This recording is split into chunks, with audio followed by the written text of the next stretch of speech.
dentro desse período que foi de dezembro, que você começou a estar aqui, acho que a Enage que abriu em março, se não me engano, né? Então são 4 foi meses. maio. Depois, então, o Saquita veio pra cá, que você pediu, que o Saquita contou, né, no último curso, a história do líder de outro, não sei se a gente fala o nome, né, da Herbalife, que você pediu ajuda pra ele.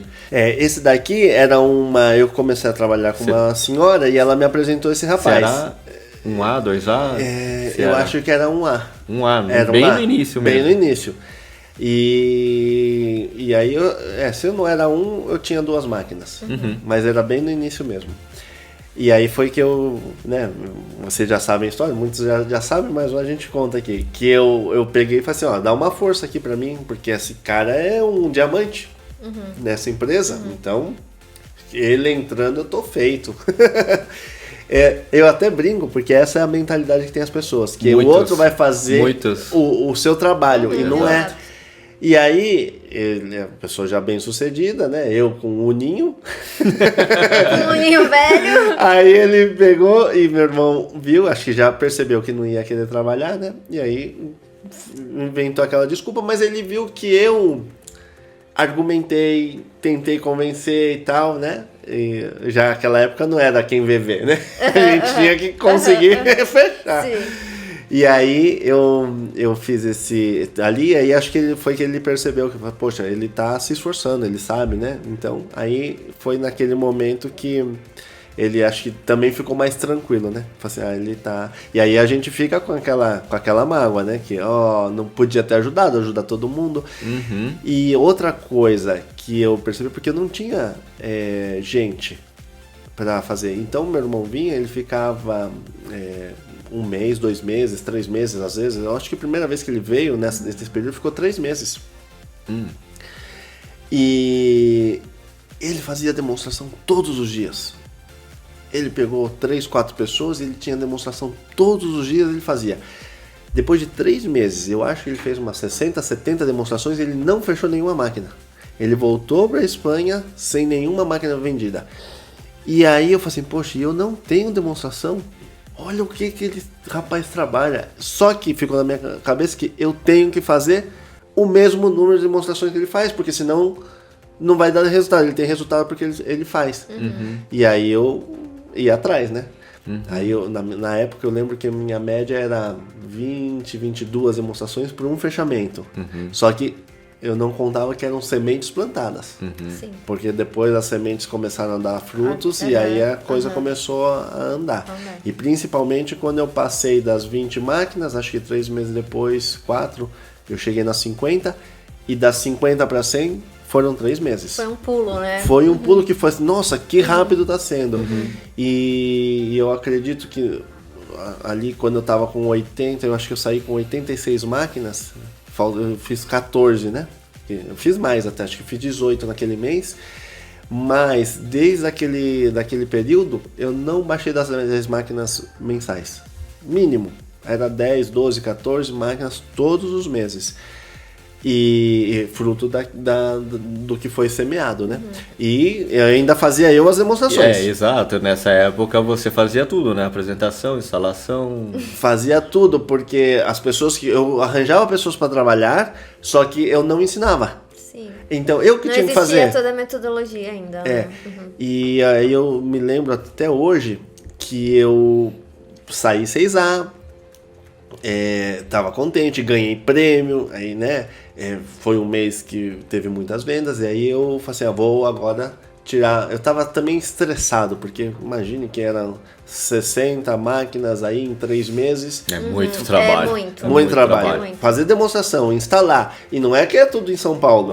Viajar. Separados, né? E aí eu falei assim, poxa, eu tô mentalmente agotado, né? Esgotado. Mentalmente eu tô esgotado. E aí eu falei, vou lá pra Espanha. Eu peguei e falei assim, eu vou passar um mesinho pra ver os amigos e tal. Aí o meu irmão pegou e falou assim, a Heloísa, nem foi meu irmão, porque acho que ele não tinha a coragem de falar, ele mandou ela. Ele falou assim, Aí ela pegou e falou assim, seu irmão falou que a gente vai de viagem. Ela também não teve, assim, não quis falar, né? Aí falou assim, melhor você vir em 15 dias. Aí eu fiquei triste de novo. Falei, poxa, vou voltar pra casa só 15 dias? Só isso? Pô, né, fazia 1 ano e pouco que eu não voltava, né? Aí foi que, quando eu cheguei lá, aí eu descobri o porquê. Porque, claro, esses 15 dias não teve uma venda. Todo mundo dependia de mim. Aí naquele momento... Deu estralo. Que eu tive, assim, eu tenho que buscar pessoas que trabalhem. Porque como ele consegue estar aqui, lá, aqui, lá, aqui, lá... Porque tem gente... Ele começou a desenvolver uma organização. E aí ficou. Só que, claro, eu ainda tinha... Tudo que você acredita é real. E eu achava que as pessoas não queriam fazer demonstração. Porque é difícil, porque tem que pingar as gotinhas, porque eu achava que existia 1000 motivos para elas não fazerem. Como que o empresário vai querer pegar? E aí hoje eu tenho certeza que isso foi eu mesmo que criei. E quando você acredita nisso... Isso você passava para as pessoas também, né? E o que você acredita é verdade, né? Então Exato. eles acreditavam no que eles conseguiam visualizar. Às vezes eu chamava para trabalhar, mas não queria. Eu falei, não, eu apresento pessoas. Você faz a venda. Aí eu falei, então tá bom, vai, porque aí depois eu convenço. Né? Até o Cláudio foi a mesma coisa, né? Ele falou assim, não quero trabalhar. Eu acho que era a minha cabeça. Vou apresentar pessoas. Aí ele começou apresentando pessoas. Eu tinha que fazer.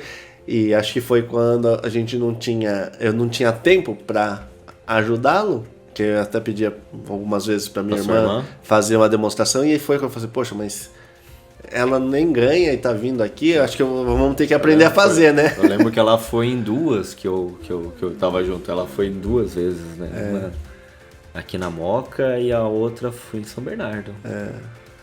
Aí ela participou porque eu não tinha Você não agenda tinha mesmo, não dava tempo. Você era o famoso disque apresentação? Disque apresentação, esse era o apelido.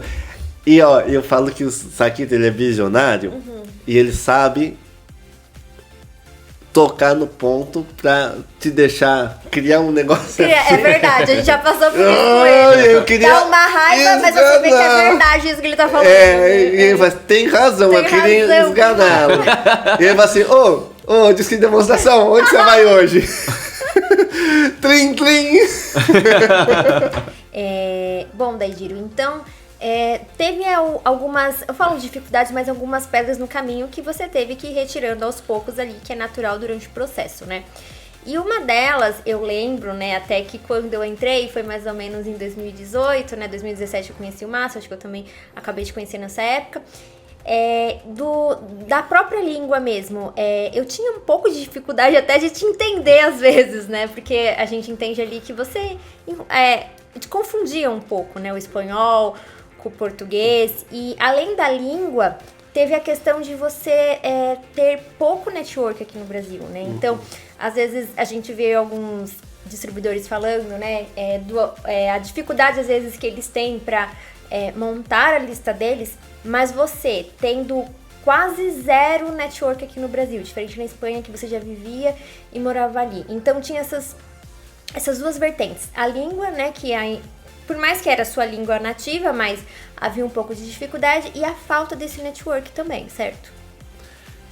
Então, aí a língua eu não me dava conta. As pessoas falam que eu falava muito errado, que não entendia. Mas, então, isso daí pra mim não era um bloqueio, porque eu pensava que falava bem, né? Isso que importa. Até hoje, né? As pessoas conseguiam te entender de alguma forma, né? Mas o network, assim, que ao princípio foi uma dificuldade, mas eu também já era consciente, né? E aí eu fui fazendo amizade. E eu não tenho essa facilidade, né? Que outro dia eu tava até vendo o Cláudio ali, a gente foi tomar um café quando montamos a sala. Aí nem sei se ele contou pra vocês aí, tava uma moça lá dando um panfleto de imobiliária, né? Aí ele falou, você é japonesa? Foi de Kasegi, não sei o quê. Começou a falar. Aí ele falou assim, se você quiser, tem uma oportunidade pra você. Porque aqui você ganha comissão, né? Ou você ganha salário? Não, a gente é só por comissão, então, você é tão esforçada, pode ser que seja uma oportunidade para você. Fez a apresentação, fechou a máquina e vai começar a trabalhar. Aí eu falei assim, poxa, essas coisas eu não era capaz de fazer assim, né? Com tanta facilidade, mas o que eu fiz era, fui criando amizade, vínculo, passava nos mesmos locais, né? Então conversava com um, com outro, um ia apresentando outro, um ia apresentando outro, né? Então aí foi, então às vezes eu era o da academia, o CAD de golfe, né? Professor de golfe, aí todo mundo que eu conseguia ter uma relação, conversar, aí eu ficava. Aí quando a pessoa não era tão rápido, quando ela tinha essa confiança, aí é quando começava a querer ajudar, e fazia mesmo de coração por ajudar, né? Acho que via, poxa, esforçado, boa pessoa, né? Então acho que foi dessa forma que eu fui começando, né? Agora essa facilidade de fazer network, então quando eu pego a lista das pessoas, eu falo assim, nossa, aqui a gente tem um prato cheio para escolher pessoas, né? E aí a gente também, eu detectei assim muitas vezes, a pessoa ela pensa que está pedindo algo, né? Exato. Então é só você mudar esse chip, porque em realidade você está levando algo bom para a pessoa, né? Tanto para negócio como para saúde, né? Então, para mim, né, eu tento só calibrar, girar essa chave da pessoa. Então, agora a gente vê, se eu tivesse essa lista aí... Se tivesse essa lista no começo, não passaria dificuldade, né?